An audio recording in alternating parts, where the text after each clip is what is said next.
Hello everyone. Let's start with problems of PSE. Under that, the first one is a pre-stressed concrete beam supports a live load of 4 kN per meter over a simply supported span of 8 meter. The beam has an I section with an overall depth of 400 mm. The thickness of the flange and web are 60 mm and 80 mm respectively. The width of the flange is 200 mm. The beam is to pre-stressed by an effective pre-stressing force of 235 kN at a suitable eccentricity such that the resultant stress at the soffit of the beam at the center of the span is 0. Find the eccentricity required for the force.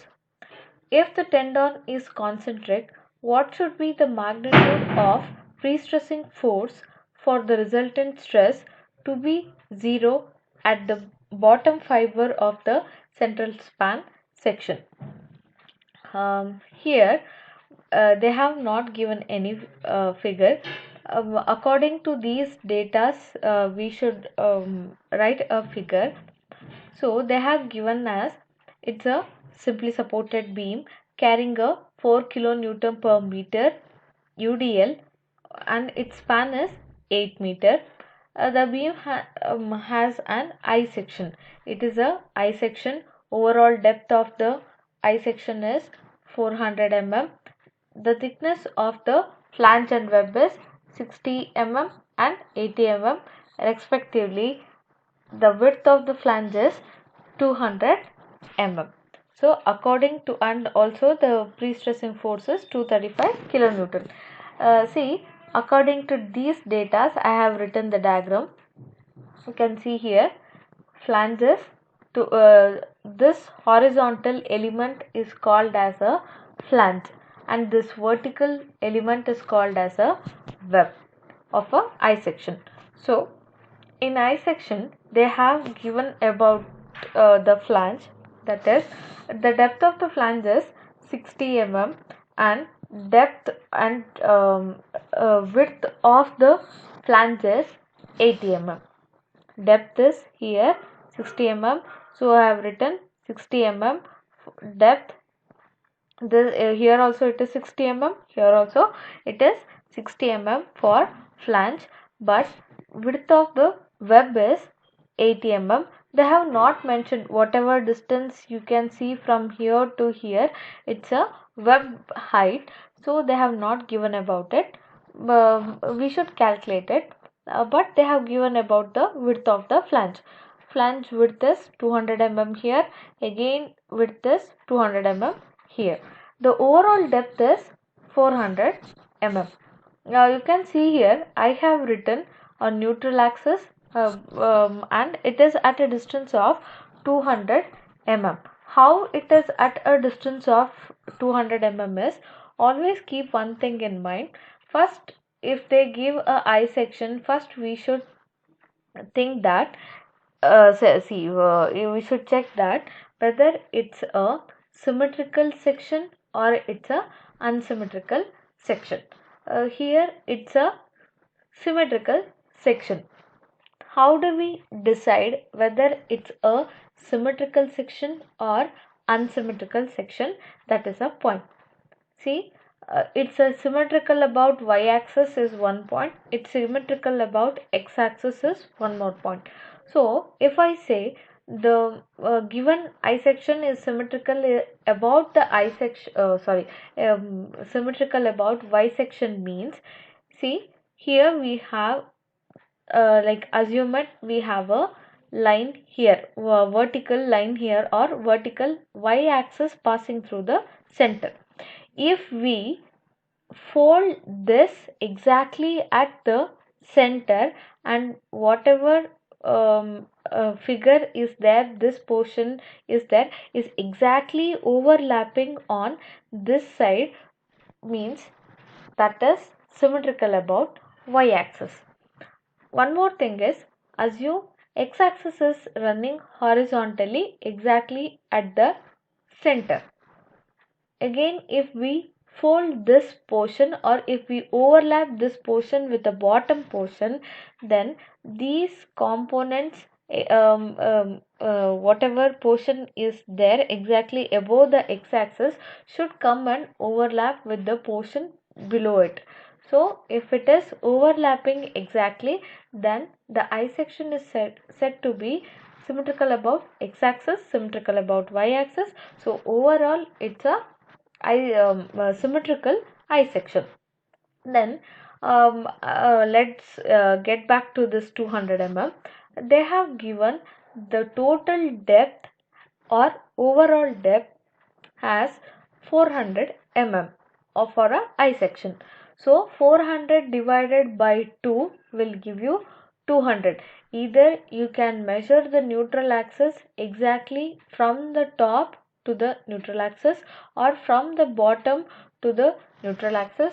It will be same. Value will be 200 from the bottom, or if it is from top, it will be 200 from the top. So this is about 200 mm. Next, what is this small e is? It's a eccentricity measured from the center of the cable. They have given cable is at the bottom or soffit. One second. Okay.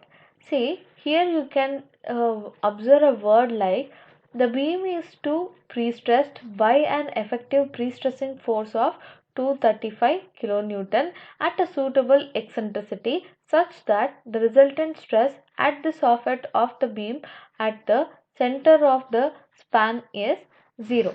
They are telling resultant stress at the soffit of the beam is 0 and pre-stressing force is 235 kilonewton. That means soffit word means it's a bottom of the beam. They are telling cable is at the bottom of the beam, and for that the resultant stress at the soffit is 0. So here you can see I have written a cable at the soffit, that means at the bottom, and from the center of the cable to the neutral axis, the distance between these two will give you eccentricity. It's important, remember, it's exactly from the center of the cable, not below the cable. It is from the center to the neutral axis you will get eccentricity of cable. So let's start with the calculation. This is all about the diagram they have, the data they have given, and we have drawn the figure. So let's start with the calculation. The first calculation is cross section area of beam. It is denoted by capital A equal to 2 into 200 into 60. What is this 2 into 200 into 60 is? Here the flange is 200 is the width, depth is 60 mm, sorry, width is 200 mm, depth is 60 mm. Like that, even at the bottom flange dimension is same, 200 by 60. So we have two flange, so 2 into 200 into 60 plus this web dimension, that is 80 into 280. How did I get this 280 as a depth of the web is? You can take a overall depth, that is 400, minus what is this depth, it is 60 for the flange, again it is 60 for the flange. 400 minus 120 will give you 280. So 280 is nothing but depth of the web. So if we calculate, we will get 46,400 mm square has a area. The next is moment of inertia. Moment of inertia for neutral axis is first of all, the standard formula for moment of inertia for any rectangle section is BD cube by 12. As we have two I mean almost all the three elements are rectangle. This is also rectangle, this is also rectangle, as well as this is also a rectangle. So for the web we have considered okay, we should calculate the moment of inertia separately for each element, but here what I have done is, you can observe one diagram here and you can observe the values here. It is very difficult to calculate moment of inertia separately for each element. So what we have done is, I have considered a complete rectangle. Whatever this outer side you can see, I have considered this whole rectangle. I have covered this portion, I have considered this portion, and put together it's completely a whole rectangle. Inside that, from this whole rectangle, I am just going to separate this portion and this portion. That is, whatever in the diagram, whatever you can see this and this, I am going to subtract it. If I subtract from the whole moment of inertia of the rectangle, if I subtract these two elements, then directly I will get moment of inertia for a I section. So like that I have calculated. So for a whole rectangle, what is the dimension? It is 200 is the first of all, this formula is BD cube by 12. Width of this rectangle is 200. Overall depth is, complete depth is what? 400. So 200 into 400 cube by 12 is for complete rectangle, minus 60 into 280 cube by 12. 60 is width, depth of the web is 280. So 280 cube by 12 into 2 is, as we have two elements here, so it is into 2.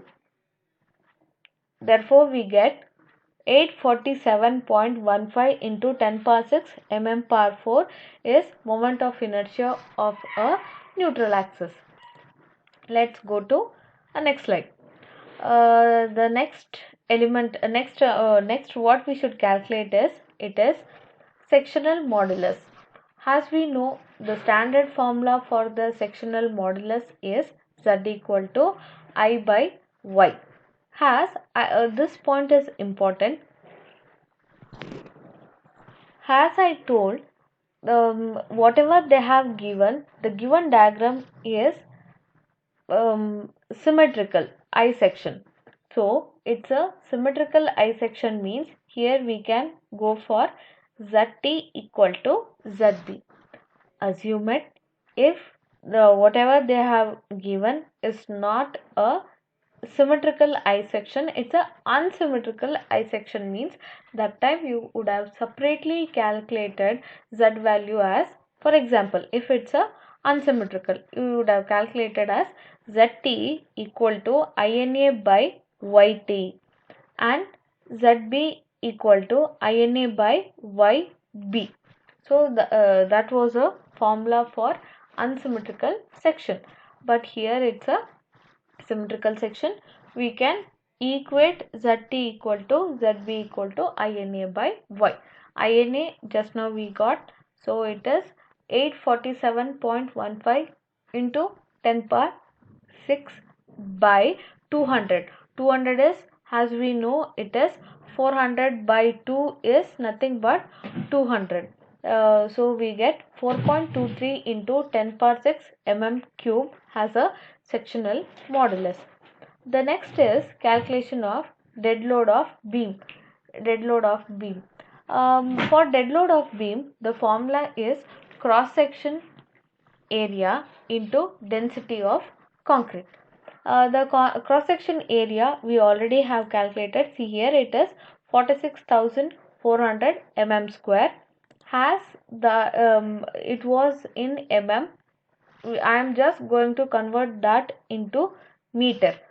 So it is 46,400 by 10 cube square into density of concrete is 24 kilonewton per meter cube.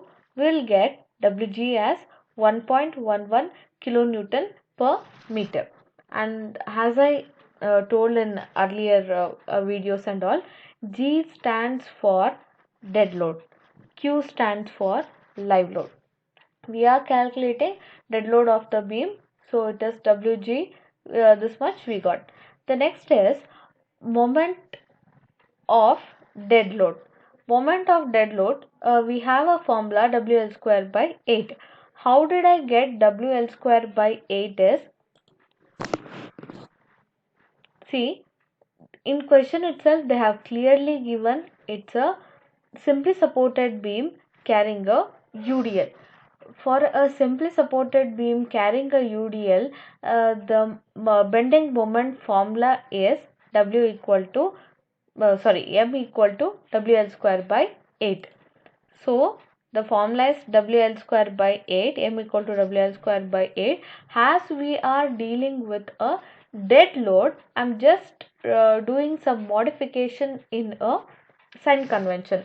I am taking this as mg equal to wg L square by 8. Wg we have got as 1.11 into the length of the span is 8 meter. So 8 square by 8 we will get 8.88 kilonewton meter. The next is calculation of live load. See, in question itself they have directly given this WQ value, that is live load value they have given. It is 4. You can observe here, it is 4 kilonewton per meter. So take that value 4 kilonewton per meter into 8 meter square by 8. After simplification we get 32 kilonewton meter. Please be careful while writing the units. While multiplying, if you have any confusion, take the units, then multiply, divide everything, do the simplification, then you write the final units. For moment it's kilonewton meter, for load it's kilonewton per meter, and that is it. Okay, the next one is, in question itself they have given few points, that is given at soffit resultant stress is 0. Resultant stress is 0 at soffit. I have clearly said for the top layer of the beam we will use a notation as F superior, but we are dealing with the bottom layer, so the notation we should use it as F inferior. So the notation is F inferior. So F inferior is standard formula is P by A plus PE by Z minus mg by Z minus mq by Z is a standard equal to 0. That is a standard formula for F inferior. Okay.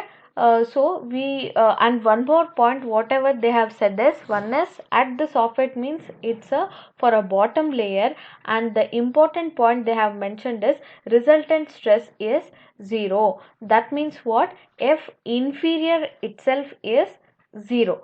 F inferior is 0, and for this we should find out, you can read in the question, find the eccentricity E required for the force. We should find out F inferior is 0, and we should find out for this condition how much will be eccentricity or E value. So equate the equation to 0. So after simplification I know P value, that is pre-stress force they have clearly given in the question itself, that is 235 kilonewton. So take that value 235 into 10 power 3 by, and be careful while substituting here, E value should be in mm, that is eccentricity of the cable should be in mm. So I'm just converting this kilonewton into Newton. Okay, So 235 into 10 power 3 by area was in mm. You can observe it was 46,400 mm square. So I have directly substitute as it is in mm. I need not to change anything. Directly I am substituting that value plus again this for this formula I am just substituting p value by z value. Here as ZT and ZB are equal, directly I'm not differentiating it as for F's inferior, I would have written it as ZB. Okay, as both are equal, ZT and ZB are both are equal, I'm just using a notation as Z, capital Z. So take this Z value minus mg is 8.88 into 10 power 6 means converting this kilonewton into Newton and meter into mm. So it is 10 power 6 by 4.23 into 10 power 6 minus 32 into 10 power 6. 32 is this one NQ value. Kilonewton meter into should be converted it into Newton mm. So 32 into 10 power 6 by Z value. After simplification of all these things, I will get E as 82.80 mm. What is that is the distance between from the center of the cable to the neutral axis. How much is the distance is 82.80 mm. The next case is, the second one is, if the tendon is concentric. You should observe this word. Okay, I will go back to the question. If the tendon is concentric, what should be the magnitude of the pre-stressing force for the resultant stress to be 0 at the bottom fiber of the central span section? What they are telling, the first point is it is a concentric. Next, resultant stress is 0, that is 1 point. And from this what we need to find out? We need to find out the magnitude of pre-stressing force. Pre-stressing force is P. For this concentric condition, what should be the P value? How much will be the P value? We should find out. And let's talk about this concentric. What is this concentric means? As soon as they say concentric means, we should take it as E equal to 0. I will go back to the diagram. E equal to 0 means what? I am telling E equal to 0 concentric. That means what? This cable and the neutral axis, it will be both will be in same line. There won't be any distance between these two, or there won't be any gap between the cable and the neutral axis. In the concentric condition, cable will be in line with neutral axis. So E value in concentric condition, E value will be 0. That is 1 point for concentric. And they have mentioned the resultant stress at the soffit is at the bottom, the stress is resultant stress is 0. So F inferior is 0. For these two condition, E equal to 0, F inferior is 0. What should be the pre-stressing force? I should find out. So take the formula. As E equal to 0, this second term will be 0. Okay, the second term does not exist. This will be 0. So P by it is P should be found out. So keep P as it is. Don't substitute anything. So P by 46,400 minus mg. Mg value we know. Convert that here. Mg is 8.88. It was in kilonewton meter. Convert that into Newton mm. So 8.88 into 10 power 6 by 4.23 into 10 power 6 minus mq value is 32 kilonewton meter there. Convert it into Newton mm. So it is into 10 power 6 by Z value equated to 0. As F inferior is 0, I should substitute here it should be substituted as 0. So after simplification we will get p value has 448.4 into 10 power 3 Newton. Okay, pre-stressing force for this concentric condition for F inferior equal to 0, p value is 448.4 into 10 power 3 Newton. This is it about the first problem.